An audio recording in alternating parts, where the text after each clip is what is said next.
Una de las herramientas que utilizamos con mayor frecuencia cuando trabajamos con datos son los gráficos. Y los utilizamos porque para nosotros como seres humanos nos es más fácil interpretar gráficos o poder hallar patrones en medios gráficos que en medios de datos. Pero, ¿qué son los gráficos en Excel? Pues los gráficos como tal son una representación visual de datos o valores que nos permiten realizar interpretaciones o comparaciones de manera fácil. Nuevamente, nuestro cerebro y nosotros como seres humanos estamos de alguna manera diseñados o adaptados para interpretar parámetros, para interpretar patrones en conjuntos visuales. ¿Listo? ¿Por qué utilizamos entonces los gráficos? Porque son muy fáciles de entender, ¿cierto? En un gráfico como tal podemos de manera muy rápida identificar cómo se están comportando los datos, siempre obviamente que ese gráfico sea adecuado para los datos que nos estén presentando. Porque son más atractivos, porque podemos encontrar una gran cantidad de información allí condensada, porque están acordes los datos, o eso es lo que esperamos, que sean acordes a los datos, ¿cierto? Que no se presten para tergiversar de alguna manera la información que se nos está presentando, y porque deben ser objetivos, porque deben presentar información veraz.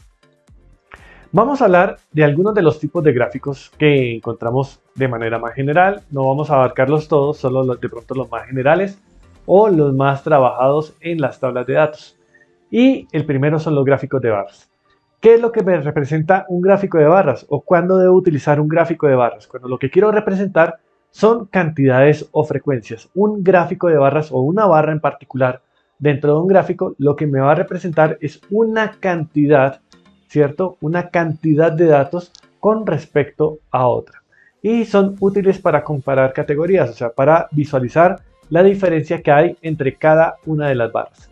En este caso, no se recomienda, si bien las tablas de datos lo permiten o las herramientas de hoja de cálculo lo permiten, utilizar en el eje de las Y valores exponenciales. No se recomienda. Se recomienda que el gráfico sea lo mayor diciente posible y que nosotros con simplemente ver las barras, que es lo que nos está indicando o lo que nos está presentando los datos en un momento particular, podamos identificar cuál es la que tiene mayor relevancia frente a otra.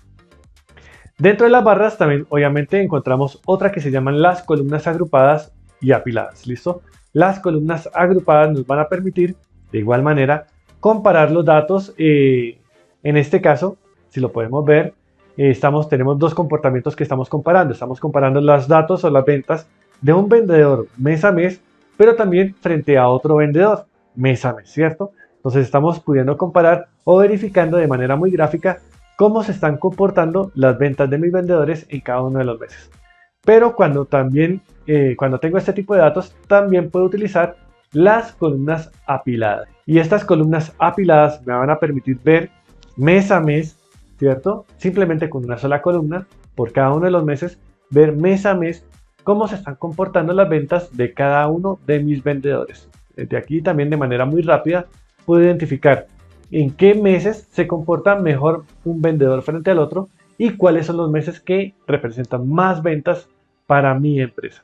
Así como tengo las columnas, también tenemos las barras en las hojas de cálculo, y pues las barras sencillamente cambian las columnas para verlas de manera horizontal.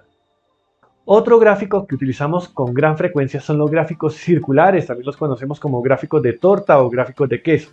En estos gráficos circulares, la circunferencia viene a representar el 100% de los datos y cada una de las porciones pues va a representar un porcentaje de los datos con respecto a ese total, y vamos a poder comparar o verificar entre esos datos que estamos visualizando. ¿Cuál era la recomendación con estos gráficos circulares? Bueno, que tengamos en cuenta que lo que queremos presentar son porcentajes o comparaciones con respecto al total de los datos. No se recomienda mucho utilizar los gráficos en 3D. En ese caso, al cambiar un gráfico a 3D, pues no voy a poder visualizar de manera muy correcta la comparación de esa cantidad frente a los demás y frente al total. ¿Listo? Entonces puede que se vea un poco más moderno, pero no nos está permitiendo ver de manera muy clara el comportamiento de los datos, que es lo que estamos buscando mediante el uso del gráfico.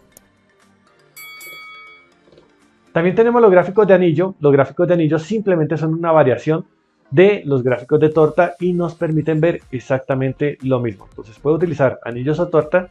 Lo que no se recomienda es utilizar anillos en diferentes niveles, que también lo permiten las hojas de cálculo, porque nuevamente el gráfico tiene que ser muy diciente y tiene que simplemente hablar él solo, dar los datos o entregarlos él mismo.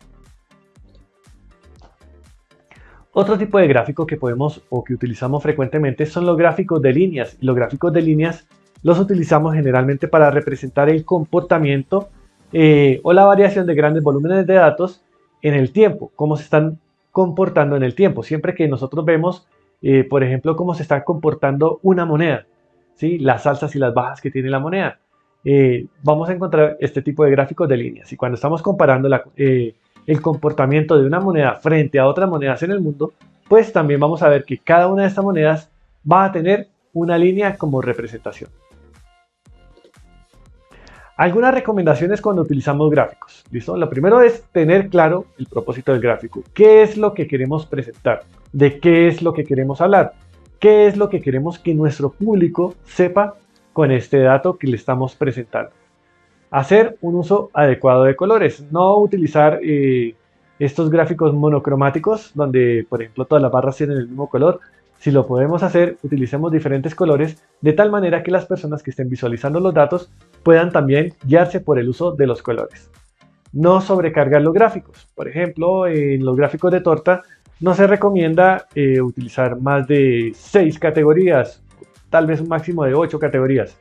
Serían ya bastantes, porque las porciones de la torta pues no van a ser muy dicientes.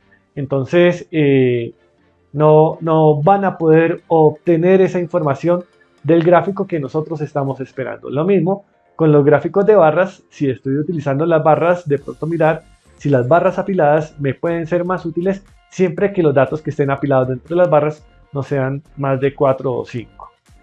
Dejar que el gráfico hable. Cuando nosotros incorporamos un gráfico dentro de una presentación o cuando generamos un gráfico a partir de un conjunto de datos, lo que debemos buscar es que el gráfico hable por sí solo, que el gráfico entregue información que sea oportuna, que sea de valor para la persona que está visualizando ese gráfico y no tener que llenar el gráfico tal vez con más información que no sea necesaria.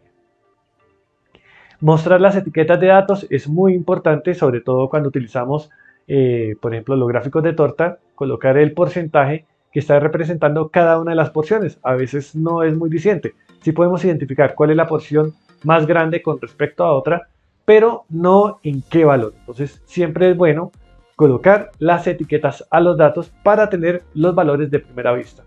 Y en lo posible no usar los gráficos 3D. Puede que sean más vistosos, tal vez sean considerados un poco más modernos, pero van a distraer la atención y en algunos casos no van a permitir visualizar de manera correcta la diferencia o la correspondencia que tenemos entre los datos.